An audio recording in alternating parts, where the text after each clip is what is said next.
Hello friends, welcome back to my YouTube channel. মই অনুৰাগ শৰ্মা আপোনালোক সকলোকে পুনৰবাৰ স্বাগতম জনাইছো মোৰ YouTube চেনেলটোলৈ। আজি মই আপোনালোকৰ সন্মুখত এটা নতুন ভিডিঅলৈ উপস্থিত হৈছো আৰু আজিৰ ভিডিঅ'টো মই আপোনালোকৰ সৈতে শেয়াৰ কৰিম, ডিসকাস কৰিম Assam civil service ACS officer সকলৰ স্যালাৰিজ, পাৰ্কস আৰু কেৰিয়াৰ প্ৰগ্ৰেছনৰ ওপৰত ডিসকাস কৰিম আৰু ডিটেইল এনালাইসিস কৰিম Assam civil service new amendment ৰুলছৰ অনুসৰি কি হ'ব লাগে। তো ফাৰ্স্ট অফ অল স্যালাৰি লে আহিছো। স্যালাৰি আপোনালোকে গম পায় pay scale to 30,000 to 1,10,000, payment 4ত পৰে, grade pay 13,300 which is equivalent to Assam Police Service. এতিয়া Assam Police Service, Assam Civil Serviceৰ দুইটাৰে স্যালাৰি, পে স্কেল আৰু গ্ৰেড পে একে সমান হয়, ইকুইভ্যালেন্ট হয়।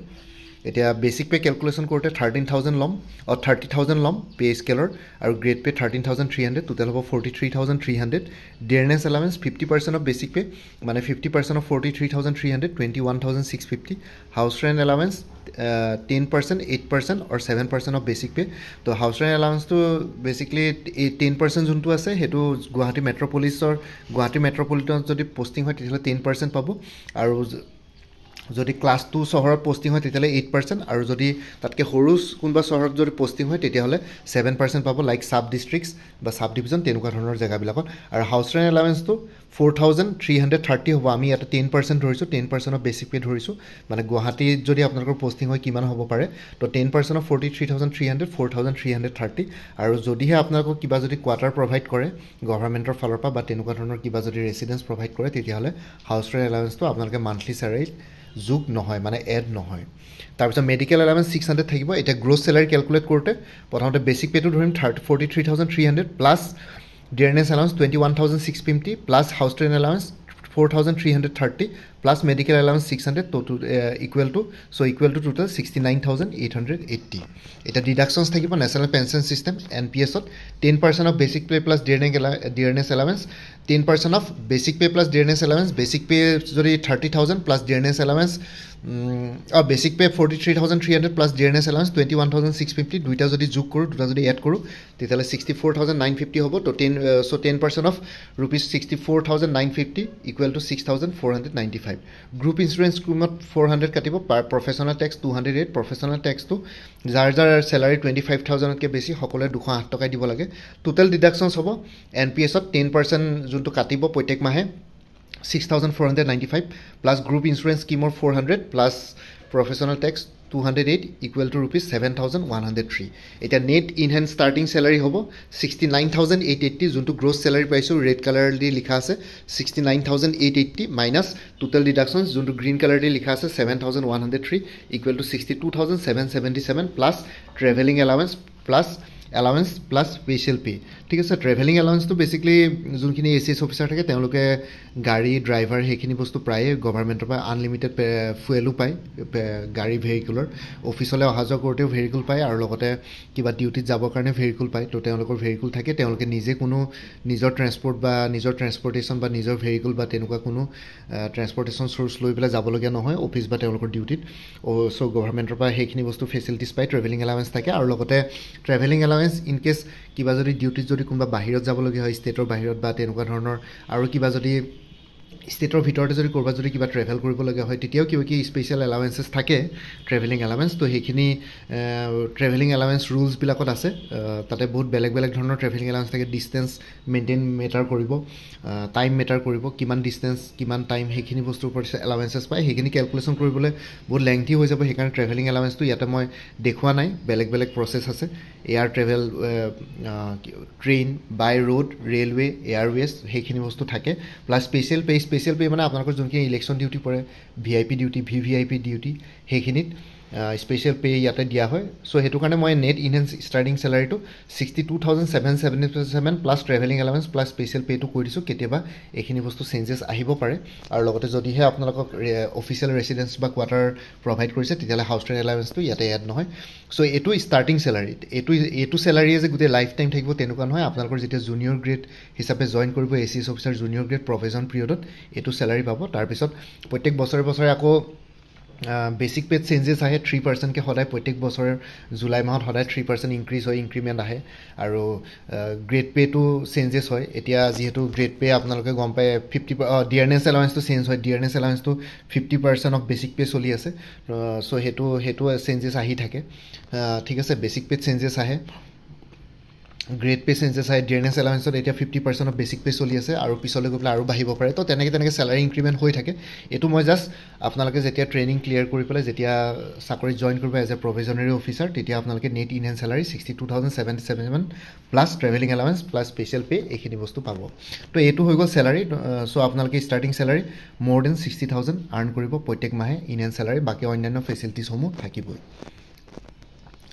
তাৰপিছত এতিয়া কম পাৰ্কছ এণ্ড ফেচিলিটিছৰ ওপৰত এতিয়া লিখিছে পাৰ্কছ এণ্ড ফেচিলিটিছৰ ওপৰত N ACS officer enjoys a lot of prestige and power in the society in the course of fulfilling his her departmental obligations some of the parks and facilities provided by the Assam government to the ACS officers are as follows ঠিক আছে তো ACS officer এজনে আমাৰ ছ'চাইটিত তেওঁৰ departmental অব্লিগেশ্যনছ বা ডিউটিজবোৰ fulfilling কৰাৰ ক্ষেত্ৰত বহুতখিনি প্ৰেষ্টিজ আৰু পাৱাৰ পায় আৰু ইয়াতে কিছুমান perks and facilities government of আছামৰ পৰা যোনখিনি প্ৰভাইড কৰা হয় এজন আছাম চিভিল ছাৰ্ভিচ অফিচাৰ সেইখিনি বস্তু দিয়া আছে অফিচিয়েল ৰেচিডেঞ্চ কোৱাৰ্টাৰ বা বাংলো কোৱাৰ্টাৰে পাব জেনেৰেলি অফিচিয়েল ৰেচিডেঞ্চ হিচাপে প্ৰত্যেক ডিষ্ট্ৰিক্টতে মেজিষ্ট্ৰেট কলনী থাকে তো মেজিষ্ট্ৰেট কলনীত আপোনালোকে কোৱাৰ্টাৰ পাব যদিহে কেতিয়াবা কোৱাৰ্টাৰ এভেইলেবল নাথাকে তেতিয়াহ'লে আপোনালোকে নিজৰ ফালৰ পৰা যদি কিবা কাৰণত তেনেকৈ ঘৰ ল'বলগীয়া হয় তেতিয়াহ'লে হাউচ ৰেণ্ট এলাউন্সটো পাই যাব যদি কোৱাৰ্টাৰ বা ৰেচিডেঞ্চ পায় তেতিয়াহ'লে হাউচ ৰেণ্ট এলাউন্স নাপায় আৰু গভৰ্ণমেণ্টে কেতিয়াবা কোৱাৰ্টাৰ নাথাকিলেও বেলেগ কিবা নিৰ্দিষ্ট কোনোবা এটা এপাৰ্টমেণ্ট ল'ব পাৰে বা এটা ফ্লেটত 4-5টা পাৰ্ট লৈ ল'ব পাৰে তো তাতো আপোনালোকক এটা ফ্লেট প্ৰভাইড কৰিব পাৰে সেইটো ডিপেণ্ড কৰিব জেগাটোৰ ওপৰত বা তাতে ডিষ্ট্ৰিক্ট এডমিনিষ্ট্ৰেশ্যনে কি ডিচিশ্যন লয় বা আছাম গভৰ্ণমেণ্টে কি ফেচিলিটিছ প্ৰভাইড কৰে সেইটোৰ ওপৰত ডিপেণ্ড কৰিব আৰু বাংলো বুলি ক'লে মানে আপোনালোকে যেতিয়া ADC বা DC বা তেনেকুৱা ধৰণৰ হায়াৰ অফিচিয়েল ৰেংকছবোৰ পায় তেতিয়াহ'লে আপোনালোকে বাংলোই পাব ৰেচিডেঞ্চ বুলি নকয় আৰু সেইটো কোৱাৰ্টাৰ বুলি নকয় সেইটো বাংলো বুলি কোৱা হ'ব কাৰণ প্ৰত্যেক ডিষ্ট্ৰিক্টতে আপোনালোকে DC বাংলোটো দেখিছে DC বাংলোৰ কাষত কেতিয়াবা ADC যোনজন একদম ছেকেণ্ড মষ্ট অফিচাৰ থাকে ডিষ্ট্ৰিক্টৰ এডিশ্যনেল ডিষ্ট্ৰিক্ট কমিশ্যনাৰ যোনজন মানে এটাকে ছিনিয়ৰজন থাকে তেওঁলোকৰ DC ডেপুটি কমিশ্যনাৰ্ছ বা ডিষ্ট্ৰিক্ট কমিশ্যনাৰ বাংলাৰ কাষতে তেওঁলোকৰ এটেচ বাংলাও থাকে official vehicle with driver official vehicle পাব ড্ৰাইভাৰো থাকিব personal security officer PSO bodyguard আৰু এস্কৰ্টছো প্ৰভাইড কৰিব পাৰে পাৰ্চনেল চিকিউৰিটি অফিচাৰ জেনেৰেলি এতিয়া ষ্টাৰ্টিং লেভেলত এজনমান দিব পাৰে কেতিয়াবা এইটো ডিপেণ্ড কৰিব জেগা লৈ আপোনালোকৰ ডিউটি কেনেকুৱা হয় সেইটো ডিপেণ্ড কৰিব PSO দিব নে নিদিব আৰু লগতে কেতিয়াবা জেনেৰেলি কিছুমান ডিষ্ট্ৰিক্টত ধৰক যোনবিলাকত জাষ্ট ডিষ্ট্ৰিক্ট এডমিনিষ্ট্ৰেশ্যনৰ নৰ্মেল ডিউটিজবিলাক কেৰি আউট কৰিব লাগে তেতিয়া আপোনালোকে PSO নাপাবও পাৰে কিন্তু কিছুমান চেঞ্চিটিভ এৰিয়াত PSO আপোনালোকক প্ৰভাইড কৰিব বডিগাৰ্ডছ এস্কৰ্টছ সেইখিনি বস্তু প্ৰভাইড কৰিব পাৰে বাকী ডিষ্ট্ৰিক্ট কমিশ্যনাৰ হোৱাৰ পৰাতো আপোনালোকে এক্সট্ৰাকৈ এখন এস্কৰ্ট কাৰো পাব বডিগাৰ্ডছ থাকিব আপোনালোকৰ বাংলোটো এটা প্লাটুন থাকিব ঠিক আছে বেটেলিয়নৰ তো সেইখিনি বস্তু চিকিউৰিটিজ প্ৰভাইড কৰিব home guard cook made housekeeping caretaker সেইখিনি ফেচিলিটিজ থাকিব যেতিয়া আপোনালোকে হায়াৰকিত ওপৰলৈ গৈ থাকিব ষ্টাৰ্টিঙত বহুতবিলাক বস্তু নাপাবও পাৰে ফ্ৰী ট্ৰেভেলিং থাকিব ট্ৰেইন আৰু এয়াৰত আৰু আপোনালোকে ডিষ্ট্ৰিক্ট কমিশ্যনাৰৰ পৰা মেবি ফাৰ্ষ্ট ক্লাছ টিকেটো পাব ট্ৰেইন আৰু এয়াৰত আৰু access to district circuit houses government guest houses Assam house extra within and outside the state of Assam তো আপোনালোকে যোনখন ডিষ্ট্ৰিক্টতে নাযায় কিয় district circuit house government guest house এইখিনি বস্তুৰ এক্সেছ পাই যাব আৰু লগতে অসমৰ বাহিৰত গ'লেও অসম ভৱন বা অসম হাউচবিলাকতো আপোনালোকে এক্সেছ পাই যাব অসমৰ বাহিৰৰ অন্য যদি ৰাজ্যত যায় তো এইখিনি বস্তু ফেচিলিটিজ প্ৰভাইড কৰা হয় এজন ACS অফিচাৰক অকল ACS আৰু APSখিনিৰ ফেচিলিটিজ বেছি বাকী এলাইড ছাৰ্ভিচবিলাকৰ ইমান ফেচিলিটিজ নাপায় আৰু এতিয়া কেৰিয়াৰ প্ৰগ্ৰেশ্যনৰ কথা যদি কওঁ আপোনালোকে এই ভিডিঅ'টো ইম্পৰ্টেণ্টলি চাব কেৰিয়াৰ প্ৰগ্ৰেশ্যনৰ মই যদি কথাটো কওঁ তেতিয়াহ'লে একেবাৰে ষ্টাৰ্টিঙৰ পৰা কৰিছোঁ জুনিয়ৰ গ্ৰেডৰ পৰা ষ্টাৰ্ট কৰিছোঁ জুনিয়ৰ গ্ৰেডৰ পৰা যদি ষ্টাৰ্ট কৰোঁ প্ৰথমতে আপোনালোকে এছিষ্টেণ্ট কমিশ্যনাৰ বা এক্সিকিউটিভ মেজিষ্ট্ৰেট ৰেংকটো পাব যদিহে আপোনালোকে কোনোবা DC অফিচত এটেচ কৰে বা SDO চিভিল অফিচত এটেচ কৰে মানে প্ৰভিজন পিৰিয়ডৰ কথা কৈ আছোঁ বা তেনেকুৱা ধৰণৰ কোনোবা স্কুল ইনস্পেক্টৰ বা তেনেকুৱা SP অফিচত যদি আপোনালোকে এটেচ কৰে তেতিয়াহ'লে এছিষ্টেণ্ট কমিশ্যনাৰ বা এক্সিকিউটিভ মেজিষ্ট্ৰেট ৰেংকটো পাব আৰু বা চাব ডিভিজনেল অফিচাৰ হিচাপে আপোনালোকক দিব পাৰে কোনোবা চাব ডিভিজনত আজিকালি চাগে সেইটো চাব ডিষ্ট্ৰিক্ট হৈ গ'ল চাব ডিভিজনেল অফিচাৰ তথাপিতো থাকিব চাগে চাব ডিষ্ট্ৰিক্টসমূহৰ আণ্ডাৰত ইলেকশ্যন অফিচাৰ হ'ব পাৰে যিকোনো এটা কনষ্টিটুৱেঞ্চিৰ আণ্ডাৰ ছেক্ৰেটাৰী হ'ব যদিহে আপোনালোকে আছাম লেজিছলেটিভ এছেম্বলিত বা আছাম ছেক্ৰেটাৰিয়েটত যদি পষ্টিং হয় তেতিয়াহ'লে আণ্ডাৰ ছেক্ৰেটাৰী ৰেংকটো পাব তো এইখিনি বস্তু পাব আৰু লগতে জুনিয়ৰ গ্ৰেডত এইখিনি পাব তাৰপিছত যদি আপোনালোকে এটা প্ৰমোশ্যন পায় ছিনিয়ৰ গ্ৰেডটো আৰু ছিনিয়ৰ গ্ৰেড 2ৰ কাৰণে প্ৰমোশ্যন পাবৰ কাৰণে এজন ACS অফিচাৰে তো মিনিমাম 7 বছৰ চাকৰি কৰিব লাগে 7 বছৰ চাকৰি কৰাৰ পিছত তেওঁলোকে ছিনিয়ৰ গ্ৰেড 2লৈ প্ৰমোশ্যন পাব পাৰে according to Assam civil service amendment rules নতুন ৰুলছৰ মতে 7 ইয়াৰ্ছ চাকৰি কৰাৰ পিছতে তেওঁ কোৱালিফাইড হৈ যায় ছিনিয়ৰ গ্ৰেড 2ত এডিশ্যনেল ডিষ্ট্ৰিক্ট কমিশ্যনাৰ মানে আমি ADC যাক কওঁ বা additional district magistrate joint director additional director joint director বা এডিশ্যনেল ডাইৰেক্টৰ যিকোনো ডিপাৰ্টমেণ্টৰ হ'ব পাৰে কাৰণ ACS আছাম চিভিল ছাৰ্ভিচখিনি এডমিনিষ্ট্ৰেটিভ অফিচাৰ হয় এডমিনিষ্ট্ৰেশ্যনৰ আণ্ডাৰত বহুতবিলাক ডিপাৰ্টমেণ্ট পৰে PNRDৰ পৰা আদি কৰি সকলো ধৰণৰ ডিপাৰ্টমেণ্টছ পৰে তো তেওঁলোকে সেইবিলাক ডিপাৰ্টমেণ্টত যদি পষ্টিং পায় তেতিয়াহ'লে জইণ্ট ডাইৰেক্টৰ এডিশ্যনেল ডাইৰেক্টৰ সেইবোৰ পায় আৰু যদি ছেক্ৰেটেৰিয়েটত পষ্টিং পায় তেনেহ'লে ডেপুটি ছেক্ৰেটেৰী পাব ছেক্ৰেটেৰিয়েট বা অন্যান্য তেনেকুৱা গভৰ্ণমেণ্ট ডিপাৰ্টমেণ্টছসমূহত আৰু মই আৰু এটা কথা কৈ দিছোঁ ইয়াতে আপোনালোকৰ যোনখিনি PNRD বা PWD থাকে PWD বা তেনেকুৱা public well department public health department সেইবিলাক সকলো ধৰণৰ ডিপাৰ্টমেণ্টছবিলাকত এজন ACS বা IS অফিচাৰকে বছ পাতি দিয়ে তেওঁৱে চিফ হৈ যায় সেইবোৰ ডিপাৰ্টমেণ্টৰ ট্ৰেন্সপৰ্ট ডিপাৰ্টমেণ্টৰো আপোনালোকে যদি ট্ৰেন্সপৰ্টৰ এতিয়া DTO এজনে কেতিয়াও গৈ পেলাই ট্ৰেন্সপৰ্টৰ কমিশ্যনাৰ হ'বগৈ নোৱাৰে সেইটো ৰেংক নাপায়গৈ সেইবিলাক ৰেংক সদায় এজন ACS অফিচাৰ বা IS অফিচাৰকে দিয়া হয় সেইকাৰণে এলাইড ছাৰ্ভিচবিলাকৰ ৱেইটেজটো কম থাকে ACS অফিচাৰ হৈ পেলাই জইন কৰিলে বা IS অফিচাৰ হ'লে মানে আপোনালোকে যিকোনো ডিপাৰ্টমেণ্টে বছ হ'ব পাৰে ইভেন ছুপ্ৰিটেণ্ডেণ্ট ইঞ্জিনিয়াৰেও ডিষ্ট্ৰিক্ট কমিশ্যনাৰক ৰিপৰ্ট কৰিব লাগে ছুপ্ৰিটেণ্ডেণ্ট ইঞ্জিনিয়াৰজন যিকোনো এটা ডিপাৰ্টমেণ্টৰ ইঞ্জিনিয়াৰিং ছাৰ্ভিচৰ আটাইতকৈ হায়েষ্ট হেড থাকে কিন্তু ছুপ্ৰিটেণ্ডেণ্ট ইঞ্জিনিয়াৰেও ডিষ্ট্ৰিক্ট কমিশ্যনাৰ আণ্ডাৰতে অপাৰেট কৰিব লাগে ডিষ্ট্ৰিক্ট কমিশ্যনাৰ বা DCজন আটাইতকৈ হায়েষ্ট থাকে ডিষ্ট্ৰিক্ট লেভেলত বা তেনেকুৱা ধৰণৰ অফিচাৰকে তেওঁ ৰিপৰ্ট কৰিব লাগে বা মেডিকেলৰ ক্ষেত্ৰতো মেডিকেলৰ হায়েষ্ট অফিচিয়েলজনেও সদায় এডমিনিষ্ট্ৰেটিভ হেডজনকে ৰিপৰ্ট কৰিব লাগে সেইকাৰণে এডমিনিষ্ট্ৰেশ্যনটো এতিয়া বহুতে ক'ব পাৰে যে ইয়াতে এডমিনিষ্ট্ৰেশ্যনক সদায় বেছি ৱেইটেজ দিয়া হয় গভৰ্ণমেণ্টে কিন্তু ইয়াতে এডমিনিষ্ট্ৰেশ্যনৰ আণ্ডাৰতে সকলো পৰে হেল্থ ফেমিলি ৱেলফেয়াৰ গোটেইবিলাক ডিপাৰ্টমেণ্ট এডমিনিষ্ট্ৰেশ্যনৰ আণ্ডাৰত পৰে সেইটো কাৰণে যিকোনো এজন ACS অফিচাৰ বা IS অফিচাৰকে যিকোনো ডিপাৰ্টমেণ্টৰে ইয়াতে আপোনালোকে বছ হিচাপে বা চিফ হিচাপে জইন কৰিব পাৰে যিকোনো ডিপাৰ্টমেণ্টৰ পষ্টিং পালে তেওঁ সেইটো ডিপাৰ্টমেণ্টৰে বছ হৈ পেলাই পষ্টিং পাব কাৰো আণ্ডাৰত কৰিব নালাগে লাগিলে তেওঁ সেইটো ইঞ্জিনিয়াৰিং ডিপাৰ্টমেণ্টে হওক বা অন্যান্য যিকোনো ডিপাৰ্টমেণ্টে হওক তাৰপিছত ছিনিয়ৰ গ্ৰেড 1 হ'লে মানে আপোনালোকে ডিষ্ট্ৰিক্ট মেজিষ্ট্ৰেট বা ডিষ্ট্ৰিক্ট কমিশ্যনাৰ হৈ যাব বা DC হৈ যাব ছিনিয়ৰ গ্ৰেড 1 হ'বৰ কাৰণে ACS অফিচাৰজনৰ ছাৰ্ভিচ ৰুলছ মতে মিনিমাম 15 বছৰ চাকৰি কৰিব লাগে 15 বছৰ চাকৰি কৰাৰ পিছত আপোনালোকে DC হ'ব পাৰিব ইয়াতে ডিষ্ট্ৰিক্ট কমিশ্যনাৰ ডিষ্ট্ৰিক্ট মেজিষ্ট্ৰেট বা district development officer chief executive officer district development commissioner এজনো থাকে ডিষ্ট্ৰিক্টত তেওঁ DCক ৰিপৰ্ট কৰিব লাগে কিন্তু ইকুইভেলেণ্ট ৰেংকে হয় কিন্তু DCজন একচুৱেলি ফাৰ্ষ্ট এমং ইকুৱেল বুলি কোৱা হয় ইকুৱেল ৰেংকৰ বহুতবিলাক অফিচাৰ থাকে কিন্তু তেওঁক ফাৰ্ষ্ট অফিচাৰ বুলি ধৰা হয় ডিষ্ট্ৰিক্টত চ' ডিষ্ট্ৰিক্টজনক DCজনক ৰিপৰ্ট কৰিব লাগে কিন্তু ডিষ্ট্ৰিক্ট কমিশ্যনাৰ ৰেংকটো equivalent chief executive officer Zila Parishad additional commissioner হ'ব পাৰে যিকোনো ডিপাৰ্টমেণ্টৰ ডাইৰেক্টৰ হ'ব পাৰে বা জইণ্ট ছেক্ৰেটেৰী হ'ব পাৰে যদিহে আছাম গভৰ্ণমেণ্টৰ আণ্ডাৰত যিকোনো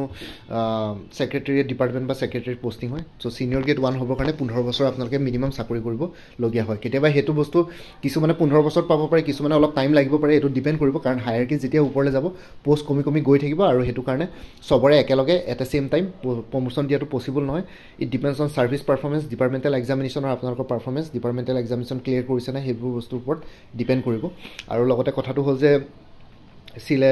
ছিনিয়ৰ গ্ৰেড 1ত আপোনালোকে DC হ'বৰ কাৰণে কিছুমানৰ বহুত টাইম লাগি যাব পাৰে কিছুমানৰ সোনকালেও হ'ব পাৰে সেইটো ডিপেণ্ড কৰিব মই যোনটো ক'লোঁ এইটো ভেকেঞ্চিৰ ওপৰত ডিপেণ্ড কৰিব আৰু লগতে পাৰফৰ্মেঞ্চৰ ওপৰত ডিপেণ্ড কৰিব তাৰপিছত ছিনিয়ৰ গ্ৰেড 1ৰ পিছত আপোনালোকে ছিলেকশ্যন ছিনিয়ৰ গ্ৰেড 1 পাব ছিলেকশ্যন গ্ৰেড বা ছিনিয়ৰ গ্ৰেড 1 পাবৰ কাৰণে মিনিমাম ACS অফিচাৰ এজনৰ বয়স 50 বছৰ হ'ব লাগে 50 ইয়াৰ্ছ হ'লে মানে ছিলেকশ্যন গ্ৰেড বা ছিনিয়ৰ গ্ৰেড 1 হয় মানে আপোনালোকৰ মিনিমাম বয়স 50 বছৰ হ'লে মানে ছিলেকশ্যন গ্ৰেড বা ছিনিয়ৰ গ্ৰেড 1 পাব সেইটো বয়সৰ ওপৰত ডিপেণ্ড কৰিব কিমান বছৰ চাকৰি কৰিলে সেইটো ডিপেণ্ড নকৰে কিন্তু আপোনালোকৰ বয়স মিনিমাম 50 বছৰ হ'লে মানে 50 ইয়াৰ্ছ যোনজন ACS অফিচাৰ 50 বছৰ বয়স হৈছে 50 ইয়াৰ্ছ হ'লে মানে ছিলেকশ্যন গ্ৰেড বা ছিনিয়ৰ গ্ৰেড 1 ছিলেকশ্যন গ্ৰেড 1ৰ কাৰণে তেওঁ ছিলেকশ্যন গ্ৰেড পায় আৰু ছিলেকশ্যন গ্ৰেড পালে মানে আপোনালোকৰ ইণ্ডিয়ান এডমিনিষ্ট্ৰেটিভ ছাৰ্ভিচলৈ প্ৰমোশ্যন পোৱাৰ চান্সেছ আহি যায় ইণ্ডিয়ান এডমিনিষ্ট্ৰেটিভ ছাৰ্ভিচলৈ আপোনালোকে প্ৰমোট হ'ব পাৰে ছিলেকশ্যন গ্ৰেড বা ছিনিয়ৰ গ্ৰেড 1টো ডিষ্ট্ৰিক্ট কমিশ্যনাৰ এটা ডেপুটি কমিশ্যনাৰ লিখিলোঁ এইটো ডিষ্ট্ৰিক্ট কমিশ্যনাৰ হ'ব লাগিছিল বা district magistrate additional commissioner director additional secretary এইবিলাক ৰেংক পায় যিকোনো ডিপাৰ্টমেণ্ট বা ছেক্ৰেটেৰিয়েট ডিপাৰ্টমেণ্টত তাৰপিছত অকল ছিলেকশ্যন গ্ৰেড যেতিয়া আহি যায় তেতিয়াহ'লে আপোনালোকে ইণ্ডিয়ান এডমিনিষ্ট্ৰেটিভ ছাৰ্ভিচলৈ প্ৰমোশ্যন পায় ইণ্ডিয়ান এডমিনিষ্ট্ৰেটিভ ছাৰ্ভিচলৈ প্ৰমোশ্যন পালেও কিছুমান ৰুলছ আছে মই তলত দিছোঁ মই সেইখিনি বস্তু এক্সপ্লেইন কৰিম ছিলেকশ্যন গ্ৰেডত আপোনালোকৰ senior additional commissioner inspector general of prisons আৰু এডিশ্যনেল ছেক্ৰেটেৰী এইবিলাক ৰেংক থাকে তাৰপিছত ছেক্ৰেটেৰী গ্ৰেডত আপোনালোকৰ secretary to the government of আছামৰ আণ্ডাৰত যিমানখিনি ডিপাৰ্টমেণ্টছ থাকে সেইবিলাকৰ ছেক্ৰেটেৰী হয় লাইক হোম এণ্ড পলিটিকেল ডিপাৰ্টমেণ্টৰ ছেক্ৰেটেৰী ফাইনেন্স ডিপাৰ্টমেণ্টৰ secretary health and family welfare secretary T tribes ৱেলফেয়াৰৰ ছেক্ৰেটেৰী তো সেইবিলাক ডিপাৰ্টমেণ্ট PWDৰ ছেক্ৰেটেৰী তো সেইবিলাক ডিপাৰ্টমেণ্টৰ ছেক্ৰেটেৰী হয় আৰু ছেক্ৰেটেৰী গ্ৰেডটো বহুত বেছি হায়াৰ গ্ৰেড হয় আৰু যিকোনো ডিপাৰ্টমেণ্টৰ বাকী অন্য অফিচাৰ্ছবিলাকে আপোনালোকৰ আণ্ডাৰত কাম কৰিব চ' সেইখিনি ACS অফিচাৰ বা IS অফিচাৰে এইখিনি প্ৰেষ্টিজ আৰু পাৱাৰ পায় অন্য ডিপাৰ্টমেণ্টে আপোনালোকৰ তলতে থাকিব লাগিব কেতিয়াও ছুপ্ৰিটেণ্ডেণ্ট ইঞ্জিনিয়াৰ এজনে প্ৰমোশ্যন পাই পেলাই ছেক্ৰেটেৰী গ্ৰেড নাপাবকৈ তেওঁ সদায় তলতে থাকিব লাগিব কাৰণ সেইখিনি এলাইড ছাৰ্ভিচেছ সেইটোৱে difference between civil service and allied service ঠিক আছে তো যোনখিনি চিভিল এডমিনিষ্ট্ৰেটিভ ছাৰ্ভিচ থাকে সেইখিনি সদায় ওপৰত থাকে আৰু সেইটোৱে ডিফাৰেঞ্চ। আৰু ইয়াতে মানুহে ক'ব পাৰে যে বেছি অভাৰ ৰেটেড হয়, কিন্তু অভাৰ ৰেটেড হয় আৰু উপায় নাই, চব ডিপাৰ্টমেণ্টৰ বছ হয় তো চ' অভিয়াছলি আপোনালোকে অভাৰ ৰেটেড বুলি ক'ব পাৰে, ৰেটটো অভাৰ হ'ব পাৰে আৰু ইয়াতে। তাৰপিছত কমিশ্যনাৰ এণ্ড ছেক্ৰেটাৰী গ্ৰেড পায়, কমিশ্যনাৰ এণ্ড ছেক্ৰেটাৰী ৰেংক পাই যায়গৈ। Commissioner and secretary grade I think অসমত এতিয়া তিনিটামান ভেকেঞ্চি আছে ACS অফিচাৰ ক্ষেত্ৰত, 3টা নে 5টামান আছে, এতিয়া চাগে অলপ বঢ়াইছে, 5জনমান হ'ব। Commissioner and secretary grade at A time মাত্ৰ 5জনমান ACS অফিচাৰ পাব পাৰে। তাৰপিছত হায়াৰ এডমিনিষ্ট্ৰেটিভ গ্ৰেডলৈ যেতিয়া পাব তেতিয়াহ'লে প্ৰিন্সিপাল ছেক্ৰেটাৰীটোৱে লাষ্ট ৰেংক। ACS অফিচাৰৰ পৰা যদি IS অফিচাৰ হয় তেতিয়াহে আপোনালোকে principal secretary, commissioner and secretary এই দুটা ৰেংক আপোনালোকে ইণ্ডিয়ান এডমিনিষ্ট্ৰেটিভ ছাৰ্ভিচলৈ ইণ্ডাক্ট হোৱাৰ পিছতে এই দুটা ৰেংক পাবগৈ। Principal secretary, commissioner and secretary এই দুটা ৰেংক আপোনালোকে ইণ্ডিয়ান এডমিনিষ্ট্ৰেটিভ ছাৰ্ভিচলৈ প্ৰমোশ্যন বা নমিনেশ্যন পাব লাগিব, তেতিয়া পাবগৈ। আৰু প্ৰিন্সিপাল ছেক্ৰেটাৰী খুব বেছি ACS অফিচাৰ 1 বা 2জন পাবগৈ, চবেই নাপায়গৈ। তো এইখিনি আছে কেৰিয়াৰ প্ৰগ্ৰেশ্যনৰ ওপৰত। আৰু যোনখিনি প্ৰিন্সিপাল ছেক্ৰেটাৰী বা হায়াৰ এডমিনিষ্ট্ৰেটিভ গ্ৰেডৰ কথা কৈছোঁ বা কমিশ্যনাৰ ছেক্ৰেটাৰী গ্ৰেডৰ কথা কৈছোঁ, সেইকেইটা গ্ৰেড পাবৰ কাৰণে আপোনালোকে 55 ইয়াৰ্ছতকৈ বেছি বয়স হ'ব লাগিব, 55 বছৰতকৈ বেছি বয়স হ'ব লাগিব অফিচাৰজনৰ, আৰু লগতে 30 বছৰ চাকৰিতকৈ বেছি হ'ব লাগিব, তেতিয়াহে আপোনালোকে প্ৰিন্সিপাল হায়াৰ এডমিনিষ্ট্ৰেটিভ গ্ৰেডটো পাবগৈ। বাকী commissioner and secretary grade around 25 to 28 ইয়াৰ্ছৰ ভিতৰত পাই যায়গৈ। খালি কথাটো হ'ল যে বয়সটো 55 ইয়াৰ্ছ হ'ব লাগিব অফিচাৰজনৰ। ইট ডিপেণ্ডছ কৰিব বয়সৰ চিনিয়ৰিটিটো চাইগে পিছত হায়াৰকিত গৈ পেলাই মিনিমাম 55 ইয়াৰ্ছ চাকৰি কৰাৰ পিছত কমিশ্যনাৰ এণ্ড ছেক্ৰেটাৰী গ্ৰেড পাইগৈ এজন ACS অফিচাৰে। আৰু লগতে কেইটামান কণ্ডিশ্যনছ আছে তলত, মই আপোনালোকক দেখাই দিছোঁ। ইয়াতে দেখিছে net generally and Assam civil service officer could take as much as 25 years to reach selection grade or a post equivalent to the Indian Administrative Service Officer। ঠিক আছে, ইণ্ডিয়ান এডমিনিষ্ট্ৰেটিভ ছাৰ্ভিচ অফিচাৰ হ'বৰ কাৰণে এজন ACS অফিচাৰৰ service career 25 ইয়াৰ্ছমান দৰকাৰ পৰে। 25 বছৰমান চাকৰি কৰাৰ পিছতে